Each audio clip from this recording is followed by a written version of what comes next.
Bonjour à tous, nous espérons que vous vous portez bien. Nous allons vous présenter aujourd'hui donc le fonds Sony Multi-Strategic Bonds. Vous connaissez Sony AM pour son expertise de sélection de crédits corporate euro, crédits qui sont ensuite pour la plupart portés à maturité, donc c'est ce que l'on appelle le buy and hold. Ces stratégies sont implémentées dans les fonds historiques de la gamme, comme Euro Stratégique par exemple. Tout en respectant notre ADN obligataire, nous avons souhaité, il y a un an, donc, construire une brique complémentaire à nos expertises au travers du fonds Sony Multi-Strategic Bond dont j'assure la gestion. Très rapidement, je m'appelle Étienne de Marsac, je gère ce nouveau fonds à partir d'une expérience d'une vingtaine d'années dans l'univers obligataire non contraint, qu'on appelle également unconstrained, c'est-à-dire affranchi des benchmarks, en étant soit long, soit short des classes d'actifs.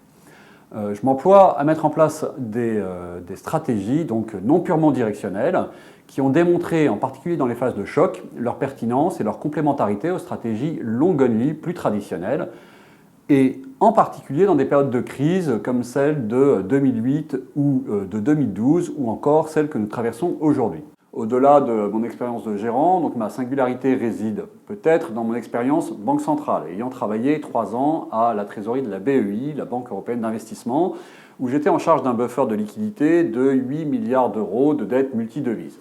Ayant en particulier travaillé sur des sujets liés à la restructuration de la dette grecque ou encore des sujets propres à la réglementation bancaire, l'univers d'ultra-intervention des banques centrales dans lequel nous sommes aujourd'hui ne m'est pas complètement étranger. Donc Sony Multi-Strategic Bonds, qu'est-ce que c'est? C'est un fonds surtout obligataire dans sa conception, mais également non contraint, c'est-à-dire ayant la possibilité de se couvrir ou de s'exposer à d'autres classes d'actifs, comme les taux, bien sûr, le crédit, mais aussi les devises, les actions ou encore, dans une certaine mesure, les matières premières, comme l'or par exemple, qui représente probablement le nouvel actif sans risque dans la décennie compliquée qui s'annonce, puisqu'il va bien falloir s'attaquer au problème du surendettement qui fait suite à la gestion de la crise du coronavirus. L'originalité du fonds est de ne plus proposer une allocation par classe d'actifs, car malheureusement les actifs se recorrèlent en général au pire moment quand on en a besoin, mais une sélection des meilleures stratégies du moment entre le portage, les expositions directionnelles et les couvertures les plus efficaces afin d'éliminer ou de neutraliser une partie des drawdowns. L'objectif du fonds est donc d'aller sélectionner activement le meilleur du bêta obligataire et de proposer quelques stratégies de valeur relative. À l'heure actuelle, Sony Multi-Strategic Bonds est un fonds donc, de dette corporate, high yield, plutôt libellé en euros, mais pas seulement, et parfois de dette souveraine, car dans l'ensemble, il vaut mieux être senior sur l'actionnaire dans un environnement de faillite, comme nous l'avons rappelé dans notre précédente intervention. En effet, toutes les entreprises, en particulier les PME, ne seront malheureusement pas sauvées.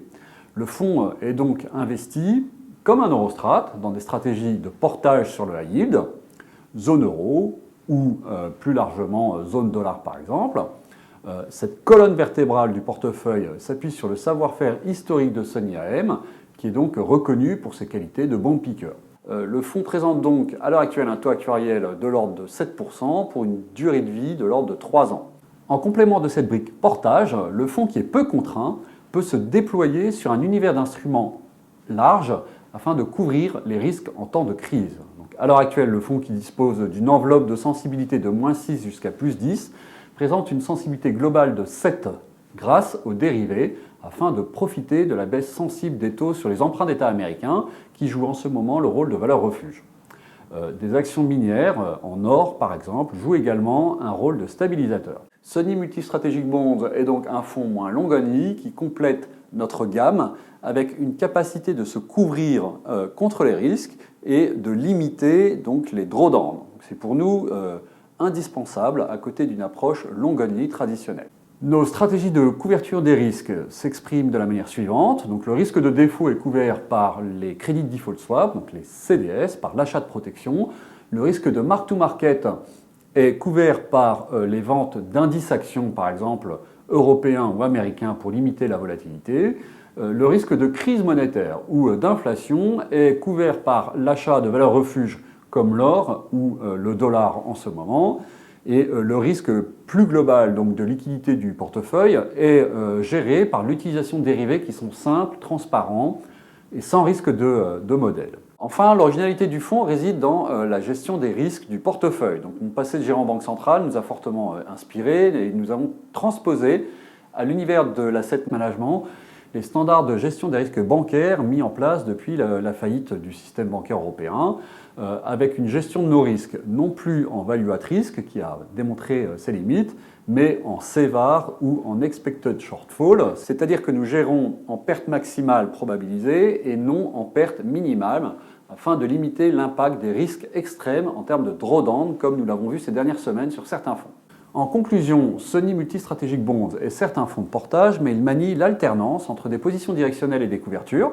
Le fonds est ainsi, et selon nos convictions du moment, exposé à la dette high yield européenne, long de duration aux États-Unis alors que les courbes de taux s'aplatissent sous l'effet des achats directs de treasuries par la Fed, 1 trillion de dollars ces 2 dernières semaines, et protégé contre le risque de création monétaire débridée par la détention d'ETF d'actions minières en or par exemple.